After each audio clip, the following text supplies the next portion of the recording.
Welcome to square talks. నేను అంజలి. ఈరోజు మనతో పాటు ఉన్నారు ఎగ్జిస్టెన్షనల్ సైకాలజిస్ట్ హరిరాఘవ్ గారు. నమస్కారం సార్. నమస్తే అమ్మ. ఈ రోజుల్లో మనకి బాగా ఎక్కువగా వినిపించే పదం మెనోపాజ్. ఇన్‌స్టాగ్రామ్ ఓపెన్ చేయగానే ప్రతి ఒక్క ఇన్‌ఫ్లుయెన్సర్ మెనోపాజ్ గురించి సో, అసలు మెనోపాజ్ అంటే ఏమిటి? ఫీమేల్ అంటే వీళ్ళు మెనోపాజ్ అనేది ఫీమేల్ మెనోపాజ్ గురించి మాట్లాడుతున్నారు. ఫీమేల్ అంటే ఏ జీవరాశి అయినా సరే ఈ సృష్టిలో, ఈ నేచర్‌లో ప్రతి జీవరాశికి ఉన్నటువంటి only purpose of life nature కాంటెక్స్‌లో ఏంటంటే రీప్రొడక్షన్.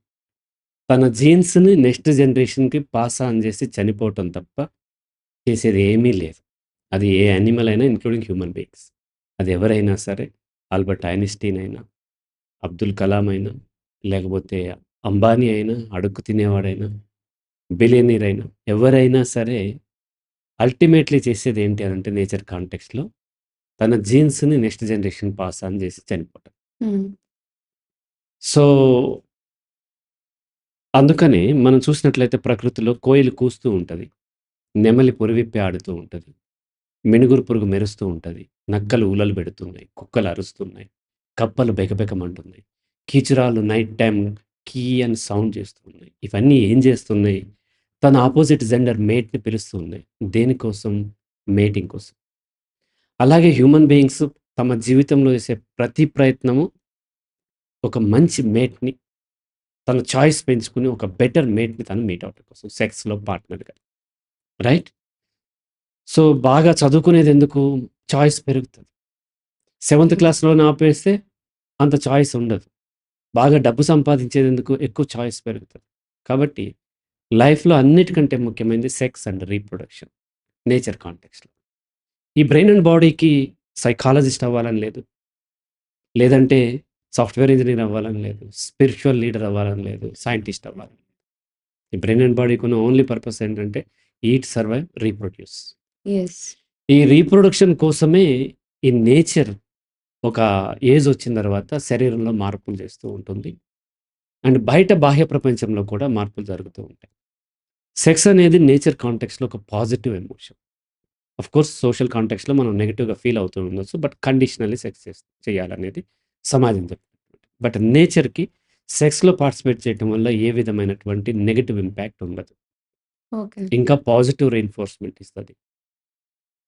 సెక్స్ తర్వాత ఆర్గాజం తర్వాత శరీరంలో రిలీజ్ అయ్యే కెమికల్స్ ఆ బాడీని మరింత హెల్తీగా, మరింత పాజిటివ్‌గా, యాక్టివ్‌గా, మరింత బ్యూటిఫుల్‌గా, మరింత హ్యాండ్సమ్‌గా తయారు చేస్తది. రైట్? ఈ సెక్స్‌తో లింక్ అయి ఉన్నది రీప్రొడక్షన్. యాక్చువల్లీ రీప్రొడక్షన్ కోసం సెక్స్ ఏర్పడింది. యెస్. యెస్. సెక్స్ కోసం నేచర్ ఏర్పడలే. హ్మ్. హ్మ్. నేచర్‌కి ఏంటి అంటే రీప్రొడక్షన్ కావాలి. దానికోసం సెక్స్ ఏర్పడింది. ప్రతీదీ రీప్రొడక్షన్‌లోనే ఉంటది. రైట్? మనం చూస్తూ ఉంటాము. పీరియడ్స్ కానీ లేకపోతే ప్రతీదీ రీప్రొడక్షన్. మనము రైస్ తింటున్నాం. రైస్ ఏంటి? గింజలు. దేనికి సంబంధించినయి? రీప్రొడక్షన్‌కి సంబంధించినయి. అవి వడ్లుగా ఉండి మనం నేలలో ఏసినట్లయితే మళ్ళీ మొక్కలొచ్చాయి. దేవుడికి కొబ్బరికాయ కొడతాం. ఆ కొబ్బరికాయ ఏంటి? అది కూడా బీజం. అది ఇంకో కొబ్బరి చెట్టు అయ్యేది. అదే రీప్రొడక్షన్. పూలు తీసుకెళ్ళి మనము దేవుడికి మాల కట్టేస్తాం. అదేంటి? అది రీప్రొడక్షన్. పూలు చెట్ల యొక్క జననాంగాలు. వాటి ద్వారా సంపర్కం జరగటం ద్వారా అవి ఫలదీకరణ చెందుతాయి. అట్లాగే హ్యూమన్ బీయింగ్స్‌లో కానీ లేదంటే క్షీరదాలు మెమ్మల్స్ ఉంటాయి కదా! క్షీరదాల్లో కానీ ఒక వయసొచ్చిన తర్వాత ఫీమేల్‌కి పీరియడ్ స్టార్ట్ అంటే ఎగ్ రిలీజ్ అవ్వటం స్టార్ట్ అవుతుంది. మేల్‌కి స్పెర్మ్ రిలీజ్ అవ్వటం స్టార్ట్ అవుతుంది. రైట్? ఈ పీరియడ్స్ అనేవి ఒక సాధారణంగా 9-11 ఇయర్స్ అనేది పీరియడ్స్ స్టార్ట్ అయ్యేటువంటి యావరేజ్ ఏజ్. కొంతమందికి ఇంకా ముందు కూడా ఒకసారి అవుతుంటుంది. హ్మ్. కొంతమందికి లేట్ అవుతూ ఉండొచ్చు. యావరేజ్ ఏజ్ అన్నమాట. యెస్. యెస్. ఆ తర్వాత నుంచి మెల్లగా క్రమంగా పీరియడ్స్ రెగ్యులర్ అవుతాయి. మొదటిసారి వచ్చిన తర్వాత ఎవ్రీ మంత్ రావాలని లేదు. ఒకసారి 2 మంత్స్, 3 మంత్స్ కూడా వస్తూ ఉంటాయి. తర్వాత రెగ్యులర్ అయిన తర్వాత ఆన్ అన్ యావరేజ్ 28 డేస్‌కి ఒక పీరియడ్స్ వస్తుంది. అంటే యెస్. యెస్. ఒక ఎగ్ రిలీజ్ అవుతూ హ్మ్. ఉంటుంది. ఇది గైనకాలజిస్ట్ యొక్క సబ్జెక్ట్. యెస్. సో, అలా ఎగ్స్ రిలీజ్ అయిన తర్వాత పూర్వపు రోజుల్లో ఎలా ఉండేదంటే ప్రెగ్నెంట్ అయ్యేవాళ్ళు. ప్రెగ్నెంట్ అయిన తర్వాత ఎగ్స్ రిలీజ్ అవ్వడం ఆగిపోతుంది. మళ్ళా డెలివరీ అయిన తర్వాత మళ్ళీ మన పీరియడ్స్ రావడం మొదలవుతాయి. ఇట్లా వాళ్ళు చాలామంది పిల్లల్ని కనేవాళ్ళు. 7, 8, 10 మందిని కనేవాళ్ళు. హ్మ్. అట్లా జీవిత కాలంలో ఈ 9 నెలలు, 9 నెలలు చొప్పున 90 నెలలు వాళ్ళు పీరియడ్స్ లేకుండా ఉండేవాళ్ళు. కాబట్టి వాళ్ళకి ఎక్కువ కాలం పీరియడ్స్ ఆ రీప్రొడక్షన్ కెపాసిటీ ఉండేది. ఇప్పుడు అట్లా గాకుండా ఉన్నప్పుడు అంటే ఒక బాడీకి ఇన్నన్ని ఎగ్స్ ఉంటాయి. కొంచెం అటు ఇటుగా. ఆ ఎగ్స్ రిలీజ్ అయిన తర్వాత ఇక ఆ బాడీ ఆ ఎగ్స్‌ని ఇచ్చేటువంటి కెపాసిటీ కోల్పోతుంది. అప్పుడు దాన్ని ఆ స్టేజ్‌ని మనం మెనోపాజ్ అంటున్నాం. అది యెస్. సహజంగా మనకి లేట్ 40స్, 50స్, 55 ఇయర్స్ ఫీమేల్‌కొచ్చేసరికి మెనోపాజ్‌కి ఎంటర్ అవుతుంటారు. ఇది మన కాంటెక్స్ట్. ఈ గైనకాలజిస్ట్ యొక్క కాంటెక్స్ట్ కాదు. అది సైకలాజికల్లీ ఎలా ఇంపాక్ట్ ఉంటదనేది. అయితే స్ ఒక వ్యక్తి యొక్క ఆలోచనల్ని, ఎమోషన్‌ని ఇన్‌ఫ్లూయెన్స్ చేసే ఫ్యాక్టర్స్ అనేకం ఉంటాయి. బయలాజికల్ ఉంటాయి, సైకలాజికల్ ఉంటాయి అండ్ కాగ్నిటివ్ ఫ్యాక్టర్స్ ఉంటాయి. యెస్. కాగ్నిటివ్, సైకలాజికల్ అందరికీ సేమ్ ఉన్నప్పటికీ బయలాజికల్‌లో వచ్చేసరికి న్యూరలాజికల్ ఉంటాయి, సైకియాట్రిక్ ఉంటాయి. తర్వాత బాడీ రిలేటెడ్ అంశాల్లో హార్మోన్స్ ఉంటాయి, విటమిన్స్ ఉంటాయి, మనం తీసుకునేటువంటి ఫుడ్, మెటబాలిజం అండ్ హ్మ్, బిఎంఆర్ అలాగే blood, haemoglobin level, yes. White yes. Blood cells హ్మ్. అంటే ఇమ్యూనిటీ పవర్, అలాగే యాంటీబయాటిక్స్ తీసుకోవటము, స్టెరాయిడ్స్ ఇవన్నీ కూడా సైకలాజికల్ అంటే ఆ మనిషి యొక్క మూడ్స్‌ని చేంజ్ చేస్తుంటాయి. అందులో మొదటిది హార్మోనల్ ఇన్‌ఫ్లుయెన్స్. ఈ హార్మోనల్ ఇన్‌ఫ్లుయెన్స్ ఈ కాంటెక్స్ట్ అంటే ఈ ఫ్యాక్టర్‌ని కన్సిడర్ చేసినట్లయితే ఇక్కడ మేల్ చాలా సేఫ్. మేల్‌కి ఏదో థైరాయిడో చిన్న చిన్నవి ఉంటుంది తప్ప, ఫీమేల్ ఇక్కడ చాలా వల్నరబుల్. అందుకని ఈ హార్మోన్ దగ్గర ఫీమేల్ అనుకోండి ఆ క్లయింట్ ఇక్కడ ఎక్కువ మనం స్ట్రెస్ చేస్తూ ఉంటాం. రైట్ స్ట్రెస్ చేయాలి. ఇక్కడ డీటెయిల్‌గా వెళ్ళాలి. ఆమెకు మేల్‌కి ఇవన్నీ ఉండవు. మేల్‌కి ఓన్లీ చిన్న చిన్నవి ఉంటాయి. ఫీమేల్‌కి పీరియడ్స్ ఉంటాయి.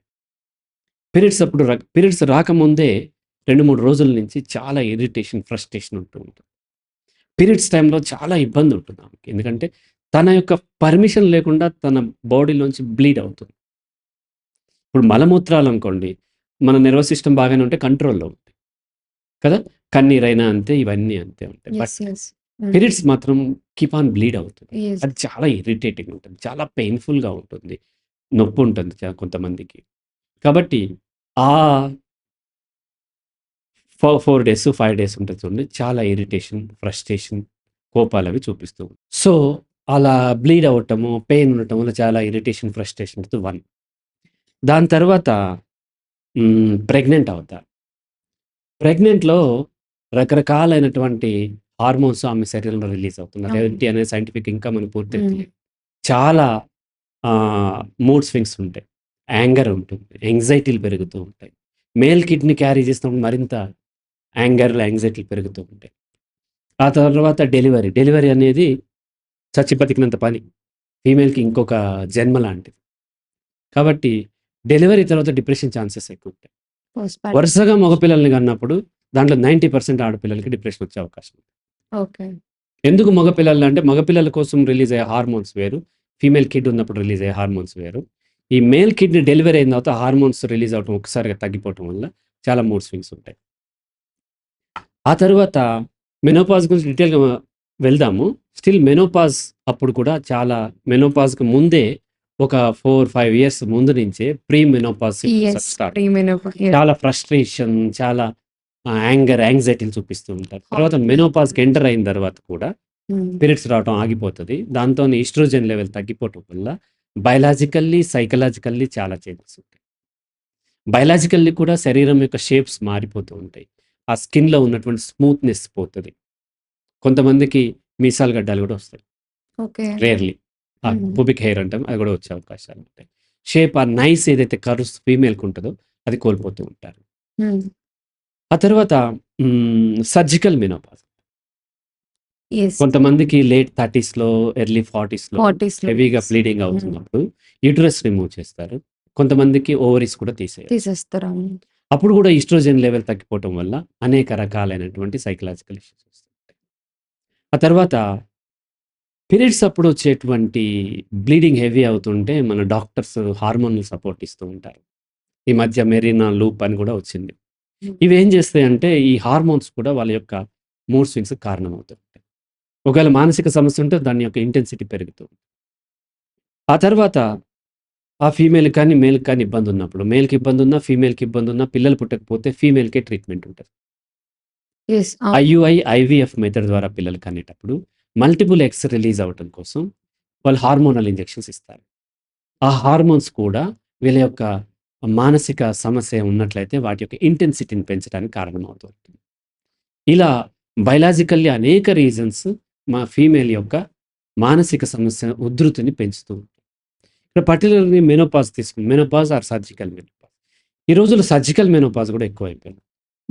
వాళ్ళకి తెలియట్లేదు. చాలామంది ఏంటంటే పీరియడ్స్ లేకపోతే చాలా హ్యాపీగా ఉంటాం కదా! జాబ్‌కెళ్తున్నారు. మాటిమాటికి ఇబ్బంది అవుతుంది. ఈ బ్లీడింగ్ తట్టుకోలేకపోతున్నాము. లేకపోతే చాలామందికి సిస్ట్స్ ఉంటాయి. Fibroids yes. రకరకాలైనటువంటి పేర్లతో అవి ఉంటూ ఉంటాయి. హుహుహు. వీటి వల్ల హెవీ బ్లీడింగ్ అవుతుంది. పెయిన్ అవుతుంది.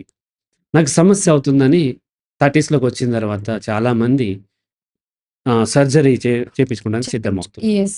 లాప్రోస్కోపీ ద్వారా ఈజీగా తీసేస్తూ ఉంటారు. కట్ చేస్తారు, తీసేస్తారు. చాలా ఈజీ అది. విజయవాడ, హైదరాబాద్ ఇటువంటి వాటిల్లో కూడా అదొక పెద్ద బిజినెస్. యెస్. యెస్. రైట్? మీకు ఒక 40స్‌లో ఉన్న అమ్మాయిని ఒక రీసెర్చ్ చేసి చూడండి. 40స్‌లో ఉన్న అమ్మాయిని ఇలా గైనిక్ ప్రాబ్లమ్స్ ఉన్నాయని మీరు ఒక గైనకాలజిస్ట్ దగ్గరికి తీసుకెళ్ళి మంచి హాస్పిటల్‌కి. వాళ్ళు అడుగుతారు, మీకు ఇన్సూరెన్స్ ఉందా అని అడుగుతారు. లేదని చెప్పండి. చాలామందికి మెడిసిన్ ఇచ్చి పంపిస్తారు. అదే అమ్మాయిని ఇంకో హాస్పిటల్ తీసుకెళ్ళండి. సేమ్ టెస్టులు చేసిన తర్వాత ఇన్సూరెన్స్ ఉందా అని వాళ్ళు కూడా అడుగుతారు. అప్పుడు ఉంది అని చెప్పండి. అప్పుడు యూటరస్ రిమూవ్ చేయడానికి సర్జికల్లీ తీసేయడానికి వాళ్ళు సలహా ఇస్తూ ఉంటారు. ఓకే. అలాగే గుండెకి సంబంధించిన స్టంట్లు కూడా అంతే. యాహ్! చాలామందికి అవసరం ఉండదు. వచ్చారు కాబట్టి ఈ తయారు చేసిన స్టంట్లు వాళ్ళ తోసేయాలి.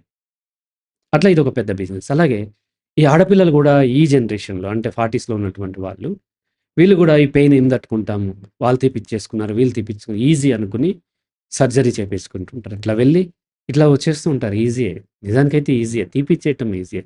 తీసేసిన తర్వాత అనేక సమస్యలుంటాయి. మెనోపాజ్‌కి ఎంటర్ అయిన తర్వాత ఎట్లాగైతే అనేక సమస్యలుంటాయో, ఇలా తీసేసిన తర్వాత కూడా అనేక సమస్యలుంటాయి. అందులో ముఖ్యంగా ఈ హార్మోనల్ చేంజెస్, ఈస్ట్రోజన్ తగ్గిపోవటం వల్ల హ్మ్. శారీరకంగా చాలా మారిపోతది. అది వాళ్ళని చాలా ఫ్రస్ట్రేట్ చేస్తూ ఉంటది. జుట్టు ఊడిపోతూ ఉంటది.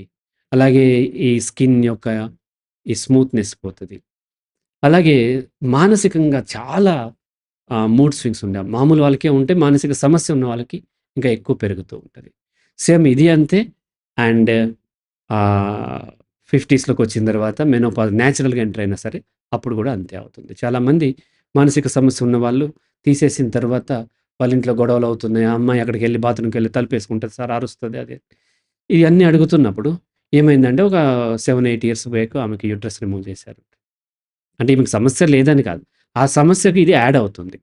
బాడీ అనేది ఫ్యూయల్ లాంటిది పెట్రోల్. పెట్రోల్ తనకు తనే మండదు. మంట తోడైతే భగ్గుమని మండుతుంది. యెస్. మంట సైకలాజికల్ ప్రాబ్లమ్. హ్మ్. బాడీ అనేది ఫ్యూయల్. సైకలాజికల్ ప్రాబ్లమ్ ఉన్నదానికి బాడీ ఏమన్నా ఉన్నటువంటి ఈ ఇష్యూస్ ఏమన్నా దానికి అంటుకున్నాయనుకోండి, ఒక్కసారిగా భగ్గుమని మండుతూ ఉంటాయి. ఇది మెనోపాజ్ వల్ల వచ్చేటువంటి మెనోపాజే కాదు మిగతా వాటి వల్ల కూడా వచ్చేటువంటి ఇబ్బందులు. మెనోపాజ్‌ని సహజంగా ఎదుర్కోవడానికి ఏం చేయాలి? ఫస్ట్ ఆఫ్ ఆల్ మొదటి నుంచి కూడా మన జీవితాన్ని నేచర్‌కి అనుగుణంగా ఉండాలి. నేచర్‌కి విరుద్ధంగా మనం డిజైన్ చేసుకుంటాం. ఎందుకంటే నేచర్ చాలా పవర్‌ఫుల్. వీళ్ళ ఆడపిల్లలు గాని, మగపిల్లలు గాని జీవితాన్ని నేచర్‌కి విరుద్ధంగా నేచర్‌ని కంట్రోల్ చేయాలి. ఉదాహరణకు తిన్న వెంటనే నిద్రొస్తది. హ్మ్. హ్మ్.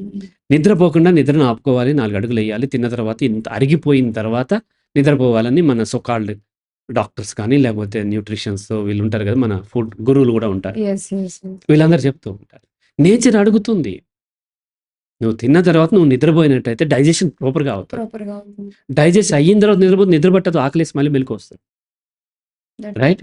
నేచర్ ఏదైతే చెబుతుందో దాన్ని మనం రెస్పెక్ట్ ఇవ్వాలి. అర్థం చేసుకోవాలి. రైట్? అలాగే మన శరీరాన్ని రైట్ ఏజ్‌లో మనకి ఇక్కడ చట్టం ఉంటుంది. అండ్ నేచర్ ఉంటుంది. నేచర్ వర్సెస్ నర్చర్ అన్నాం కదా! యెస్. చట్టం కూడా నర్చర్ అన్నట్టే. హుహు. ఈ రెండిటి మధ్య నేచర్‌కి అనుగుణంగా డిజైన్ చేసుకో. చట్టం ఏమంది? 21 ఇయర్స్ దాకా పెళ్లి చేసుకోవద్దని చెప్పింది. 21కి చేసుకోండి, 22 ఇయర్స్ చేసుకోండి, 23కి చేసుకోండి. కానీ 33కి, 43కి చేసుకుంటున్నారు ఆడపిల్లలు.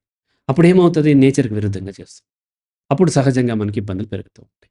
కాబట్టి వీలైనంత ఎర్లీగా మనం మ్యారేజ్ చేసుకోవాలి. ఇంకా అవగాహన రాలేదు అంటే సంపాదించడం వచ్చింది నీకు ఈ అవగాహన రాలేదు. అంటే ఎక్కడో పొరపాటు ఉంది. యెస్. యెస్. సంపాదించడం రాకపోయినా పర్లేదు. మీ శరీరం పట్ల, మీ జీవితం పట్ల, రీప్రొడక్షన్ పట్ల, మీ మేల్ పార్ట్నరు, సమాజం పట్ల అవగాహన ముందు రావాలి. హుహుహు. That is real education. Yes. Yes. Academics మనం నేర్చుకొని జాబ్ సంపాదిస్తున్నాం, జాబ్ కొట్టాము, అది కొట్టాము, ఇది కొట్టాము. That is not at all education. Yeah! Right?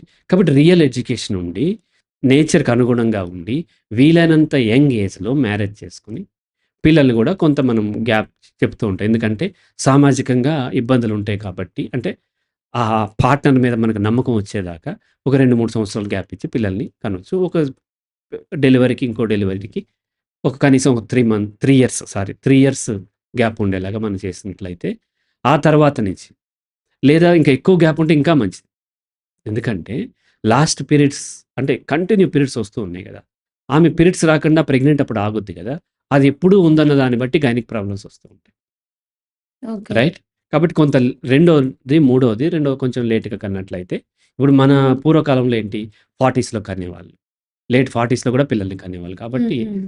Gap ఎక్కువ ఉండేది. అప్పుడప్పుడు మనము ఆ సిస్టమ్ గ్యాప్ ఇవ్వాలి. నేచర్ పెట్టింది అదే రీప్రొడక్షన్. మనము ప్రెగ్నెంట్ అయ్యి 9 మంత్స్ మోయటం ఏదైతుందో అది నేచర్ అడ్జస్ట్ చేసింది. దాన్ని అర్థం చేసుకొని వెంటనే పిల్లలు కనేస్తున్నారు. అట్లా కాదు. ఒకటి కానీ మళ్ళీ కొంత గ్యాప్ ఇచ్చి ఇంకోటి కంటాం. ఆ తర్వాత మీ ఇష్టం అది. ఎంతమంది పిల్లలు కనాలో మీ ఇష్టం. 1. 2 ఏంటంటే ఈ ఎక్కువ మనకి ఇక్కడ సమస్య ఏంటంటే fibroids, cysts, multiple cysts yes. రకరకాలు ఉంటూ ఉంటాయి హ్మ్. పేర్లు. ఆ యూట్రస్ లోపల బయట సైడ్ వితిన్ ద వాల్‌లో కూడా వస్తూ ఉంటాయి. ఇవన్నీ ఎందుకొస్తున్నాయి అనేది అర్థం చేసుకోవాలి. ఇవన్నీ ఒకసారి క్యాన్సర్ లాగా కూడా అంటే క్యాన్సర్ కాకపోవచ్చు. అలా మల్టిపుల్ రీప్రొడక్షన్ చేసుకునే అవకాశాలుంటాయి. ఇవన్నీ ఎందుకొస్తున్నాయి? నేచర్‌కి విరుద్ధంగా మనం లైఫ్ లీడ్ చేయటం.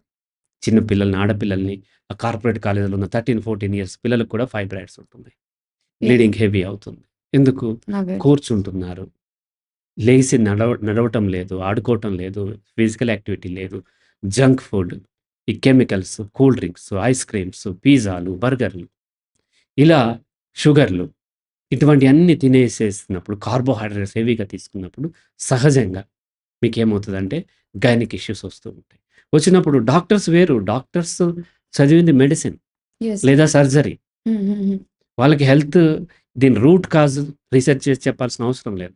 డాక్టర్ దగ్గరికెళ్తే ట్రీట్మెంట్ చేస్తారు గదా! అనుకోండి. ట్రీట్మెంట్ ఇస్తున్నారు. Treatment is different from health. Treatment దానికేం జేస్తారు? మెడిసిన్ ఏదో ఇస్తారు. హ్మ్. లేదంటే హార్మోనల్ సపోర్ట్ ఇస్తారు. లేదంటే సర్జరీ జేయటము, డీఎన్‌సీ లాంటివి చేసి మళ్ళీ ఆ లేయర్ కట్ చేస్తే మళ్ళీ వస్తూ ఉంటది. హుహు. కాబట్టి డాక్టర్లు ఉన్నారు కదా! అని మన ఇష్టం వచ్చిన లైఫ్ లీడ్ చేసినప్పుడు మనకేమవుద్దంటే ఈ సమస్యలు పెరుగుతుంటాయి. కాబట్టి నేచర్‌కి అనుగుణంగా మన ఫుడ్ హ్యాబిట్స్ ఉండాలి.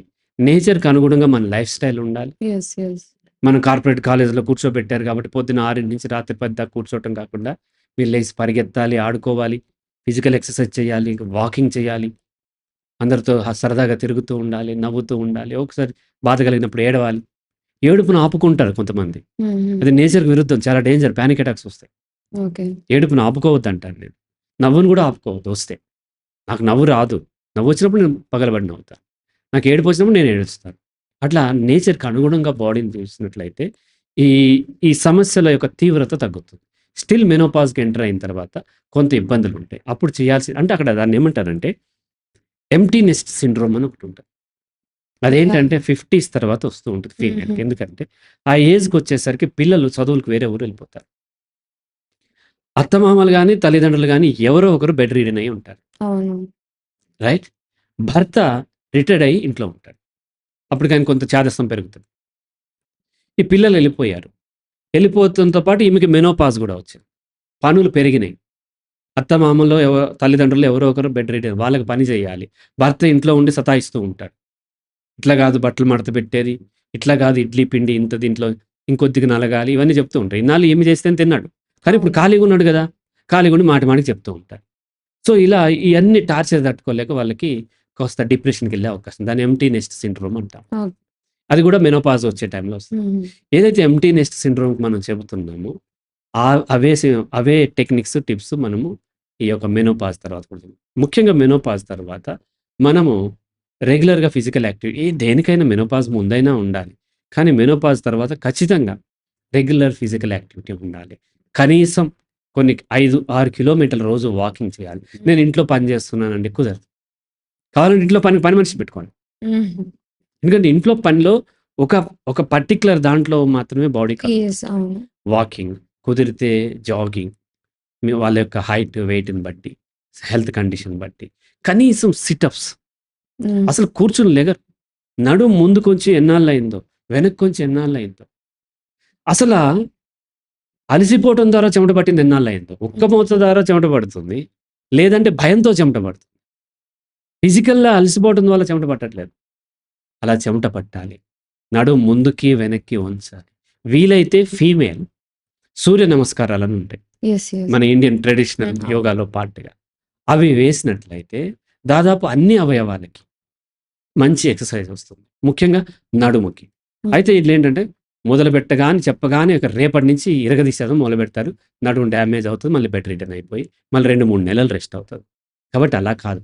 నెమ్మదిగా, నెమ్మదిగా వాళ్ళ యొక్క బాడీ స్ట్రెంగ్త్‌ని పెంచుకోవాలి. అలాగే డైట్ కూడా ఆల్టర్ చేసుకోవాలి. ఇంతకు ముందు తిన్నట్టుగా ఇష్టం వచ్చినట్టుగా బిర్యానీలు, కూల్ డ్రింక్స్, హ్మ్. క్రేజీగా ఐస్ క్రీమ్‌లు, దేవుడి ప్రసాదాలు ఏవైనా సరే. ఏవైనా కార్బోహైడ్రేట్స్ తగ్గించాలి. ప్రసాదం కార్బోహైడ్రేట్సే ఉండాలని లేదు. రకరకాల యెస్. ప్రసాదాలుంటాయి. యాహ్! దేవుడేమనడు. మీకు భక్తి మీ మనసులో ఉంటే చాలు. రైట్? భక్తి లేకుండా ప్రసాదం కళ్ళకద్దుకుని తిన్నా వేస్టే కదా! సో, ఏదో ప్రసాదం తింటే పుణ్యం వచ్చేస్తుంది అనుకుని తింటూ ఉంటారు. ఇంకా ఎక్కువ అడుక్కుని మరీ తింటుంటారు. ప్రసాదం అనేది కొద్దిగా తినేది. ప్రసాదం పెట్టడం యొక్క ఉద్దేశ్యం ఏంటి అనంటే, ఈ పౌష్టికాహారం చాలామంది పేదవాళ్ళుంటారు. ఈ పౌష్టికమైన అన్నీ కలిపి ఉండటం వల్ల వాళ్ళకి పెట్టడం వల్ల వాళ్ళకి హెల్ప్ అవుతుంది. మనం కొంచెం ఇట్లా చూసి తీస్తే చాలు. తిరుపతి నుంచి ఇన్నిన్ని లడ్డూలు తెచ్చుకుంటూ ఉంటాము. అందరికి పంచిపెడుతూ ఉంటాము. అందరికి పోనీ వాళ్ళకేమైనా ఆహారం లెక్క కాదు గదా! మనం కొంచెం రుచి కళ్ళకద్దుకొని, మీ కళ్ళకద్దుకోకపోయినా పర్లేదు. మీ మనసులో ఉంటే చాలు. అది దేవుడు ప్రసాదం దగ్గర నుంచి మనం తినే బిర్యానీ వరకు, పులిహోర వరకు, ఉప్మాల వరకు, పూరీల వరకు, దోసల వరకు ఇవన్నిట్లోనూ కార్బోహైడ్రేట్స్‌ని రిడ్యూస్ చేసి మోర్ ఫైబర్ ఇంక్రీజ్ చేయాలి. ఫ్యాట్స్ ఇంక్రీజ్ చేయాలి. ఫ్యాట్స్ గూడా ఫీమేల్‌కి మెనోపాజ్‌కొచ్చిన ఆమెకి అవసరం ఉంటది. యెస్. ఎందుకంటే ఫ్యాట్ తీసుకోకపోతే డి విటమిన్ తయారు కాదు. డి విటమిన్ తయారు కాకపోతే బాడీలో బ్లడ్‌లో ఉన్న కాల్షియంని అబ్జర్వ్ చేయదు. కాల్షియం తక్కువైపోతది ఫీమేల్‌కి అని చెప్పి మెనోపాజ్ రాగానే కాల్షియం టాబ్లెట్ డాక్టర్ ఇచ్చేస్తాడు. ఏమైతది అది? అది బ్లడ్‌లో ఉంటది బాడీ అబ్జర్వ్ చేయదు. ఎందుకు? డి విటమిన్ లేదు. డి విటమిన్ ఎందుకు లేదు? డైటరీ ఫ్యాట్ లేదు కాబట్టి. అమ్మో! ఫ్యాట్ ఉంటే మళ్ళీ ఫ్యాట్ అయిపోతాం ఫ్యాట్ తింటే ఫ్యాట్ అవ్వం. ఫ్యాట్ తీసుకున్నట్లయితే D vitamin develop. D vitamin actually vitamin కాదు. హార్మోన్ అది. హార్మోన్. అది యెస్. డెవలప్ అయిన తర్వాత అప్పుడు కాల్షియం ఉంది. ఎప్పుడైతే మీరు ఫ్యాట్ తినట్లేదో డి విటమిన్ డెవలప్ కాదు. డి విటమిన్ డెవలప్ అవుతే కాల్షియం అబ్జర్వ్ చేయదు. కాల్షియం అబ్జర్వ్ చేయకపోతే కాల్షియం డిపాజిట్లు అయిపోతాయి. ఇంకా మెడిసిన్ ఇస్తున్నారు. ఇంకా డిపాజిట్. కాల్షియం టాబ్లెట్లు ఇచ్చేస్తూ ఉంటారు. జస్ట్ మనం కడుపులోకి పంపిస్తే సరిపోదు. అది డైజెస్ట్ అయ్యి బ్లడ్‌లో కలవాలి. బ్లడ్‌లో కలిసింది మళ్ళీ బాడీ అబ్జర్వ్ చేయాలి. యెస్. ఇన్ని లెవెల్స్ ఉంది. హుహు. డాక్టర్ ఓన్లీ డైజెషన్ వరకు చూస్తారు. బ్లడ్‌లోకి తోసేసాం కరెక్టే. హుహు. అక్కడి నుంచి బాడీ అబ్జర్వ్ చేయాలి కదా! బాడీ అబ్జర్వ్ చేయకపోతే అది చాలా ప్రమాదకరం. హార్ట్ అటాక్స్ వస్తుంటాయి. స్టంట్లు ఇయన్నీ ఎయాల్సొస్తది. కాబట్టి ఆహ్, ఈ యొక్క ఫ్యాట్స్ తీసుకోవటము, ఫైబర్ తీసుకోవటము, అవసరమైన ప్రోటీన్ తీసుకోవటము, కార్బోహైడ్రేట్స్ ముఖ్యంగా రిడ్యూస్ చేయటం, షుగర్స్‌ని కంప్లీట్‌గా అవాయిడ్ చేయమని చెప్తాను నేను. షుగర్ అండ్ షుగర్ కలిసినటువంటి ఫుడ్ ఏదైనా సరే. చాలామంది చెప్తాను మీరు ఇంటికెళ్ళగానే మీ షుగర్ డబ్బా తీసుకెళ్ళి పెరట్లో గొయ్యి తీసి గోతిలో పాతిపెట్టండి అని చెప్తాను. ఎందుకట్లా చెప్తాను? మామూలుగా చెప్పొచ్చు కదా అనుకుంటారు. ఇలా ఎందుకు చెప్తానంటే వాళ్ళకి ఇంటెన్సిటీ హై అనమాట.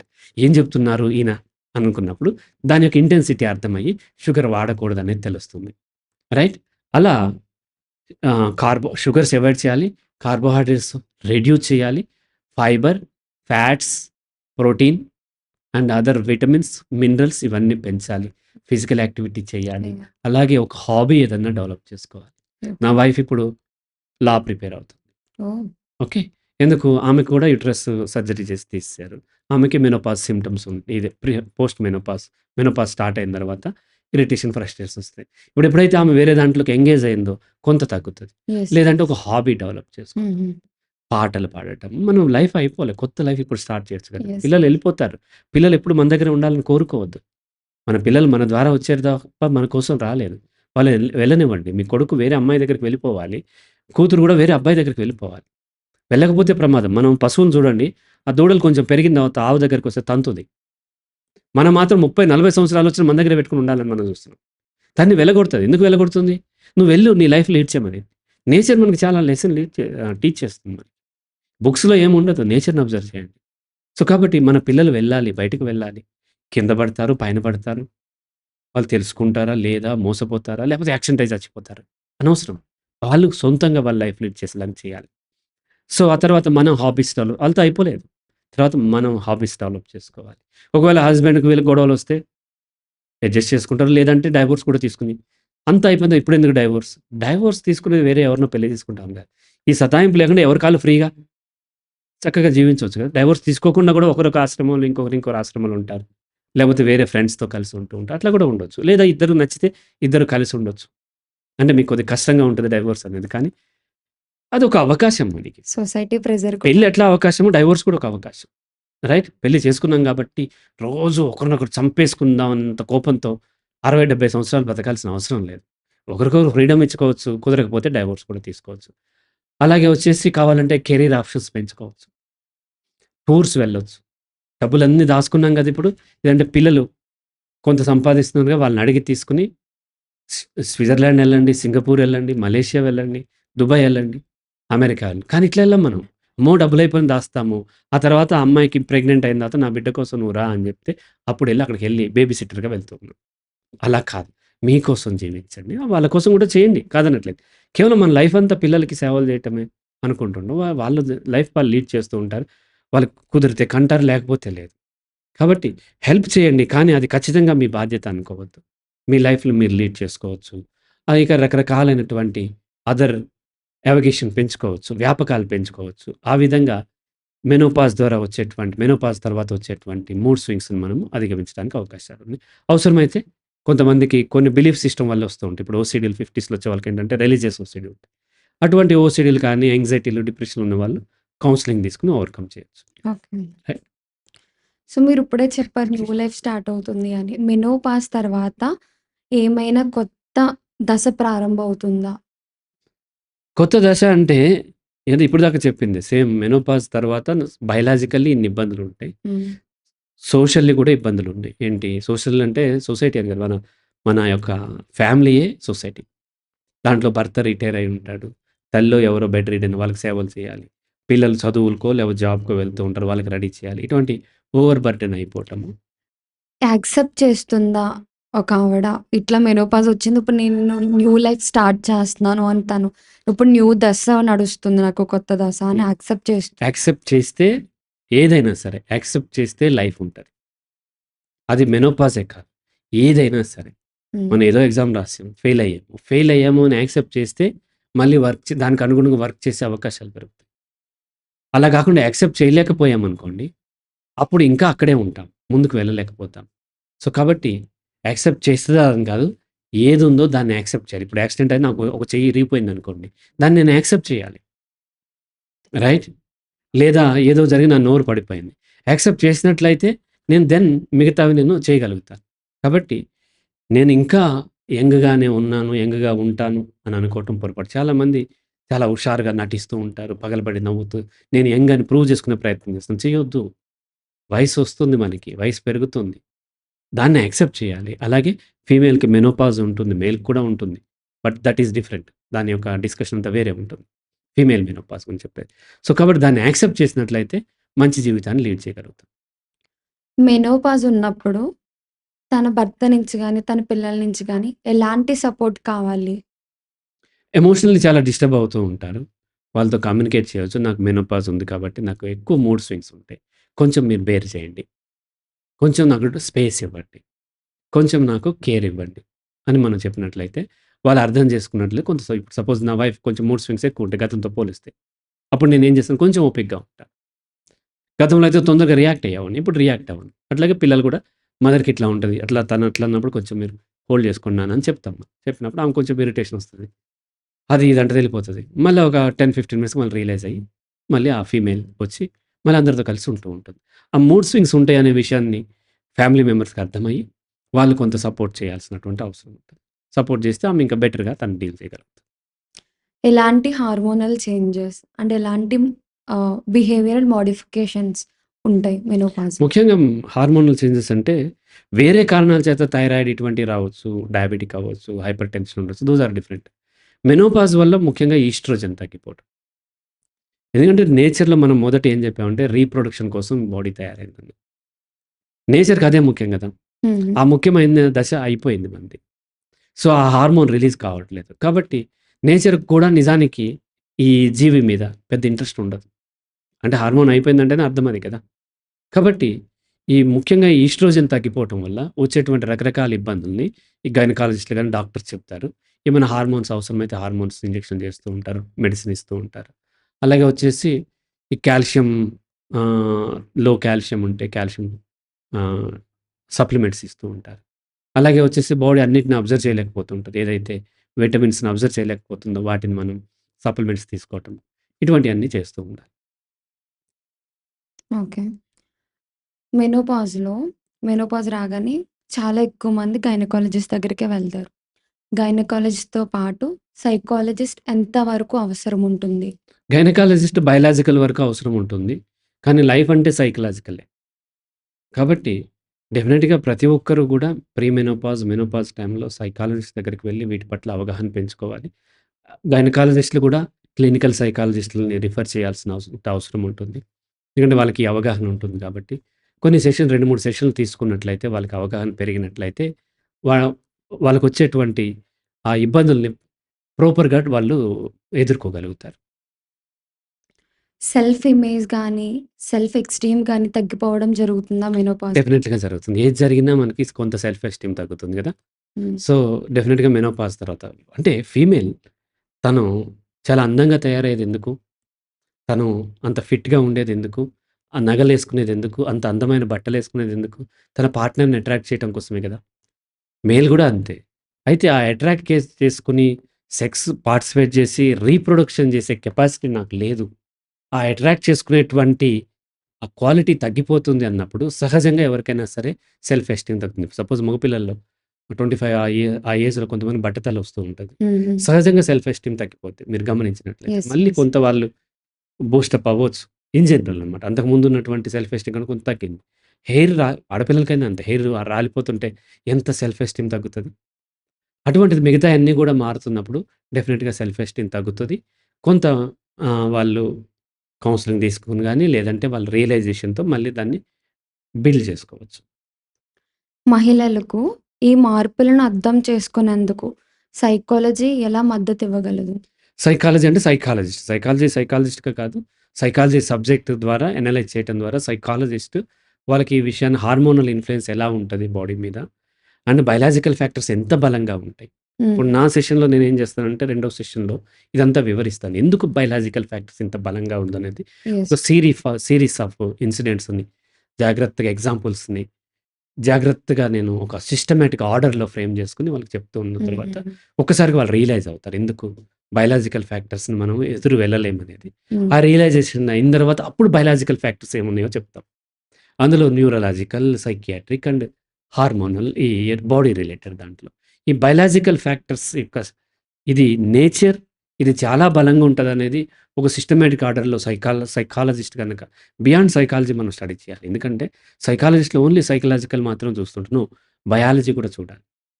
బయాలజీ కూడా చూసి బయలాజికల్ ఫ్యాక్టర్స్‌ని అర్థం చేసుకొని, బయలాజికల్ ఫ్యాక్టర్స్ యొక్క ఇన్‌ఫ్లూయెన్స్ మన సైకాలజీ మీద ఏముంటది? మన ఎమోషన్స్ మీద ఏముంటదని ఎక్స్‌ప్లెయిన్ చేసినట్లయితే వాళ్ళు రియలైజ్ అవుతారు. ఈ మెనోపాజ్‌ని ఎదుర్కోవడానికి కొన్ని రిలాక్సేషన్ టెక్నిక్స్ చెప్తారా? అంటే నేను రిలాక్సేషన్ అని ఏం చెప్పను. హ్మ్. నేను అంటే మామూలుగా అయితే చాలామంది మెడిటేషన్ చేయమని, యెస్. యెస్. మైండ్‌ఫుల్‌నెస్ అని ఇవన్నీ కుదరవు. అవ్వవు. ఎందుకు అనంటే ఒకటి అర్థం చేసుకోండి. ఆ యొక్క డేంజర్ మీ కళ్ళ ముందు ఉన్నప్పుడు హ్మ్. మీరు మెడిటేషన్ చేయలేరు, మైండ్‌ఫుల్‌నెస్ చేయలేరు. ఇది కొంతవరకు మనల్ని మనం మోసం చేసుకుంటానికో లేదా టెంపరరీ రిలీఫ్ కోసం ఉపయోగపడుతది. కాబట్టి టిప్స్, టెక్నిక్స్ ఏముండవు. ఆరోగ్యవంతమైనటువంటి జీవన శైలి. ఇందాక మనం చెప్పాం గదా! ఫిజికల్ యాక్టివిటీ చేయటము, హెల్తీ ఫుడ్ తీసుకోవటము, యెస్. హెల్తీ హాబీస్ డెవలప్ చేసుకోవటము, ఇటువంటివి మెనోపాజ్ ఉన్న వాళ్ళకే కాదు, లేని వాళ్ళకి కూడా ఇది అవసరం ఉంటుంది. హ్మ్. హ్మ్. చూసారు కదా! మెనోపాజ్‌ని ఎలా ఎదుర్కోవాలి ఏంటి అని. మరిన్ని ఆసక్తికరమైన విషయాలతో మళ్ళీ కలుద్దాం.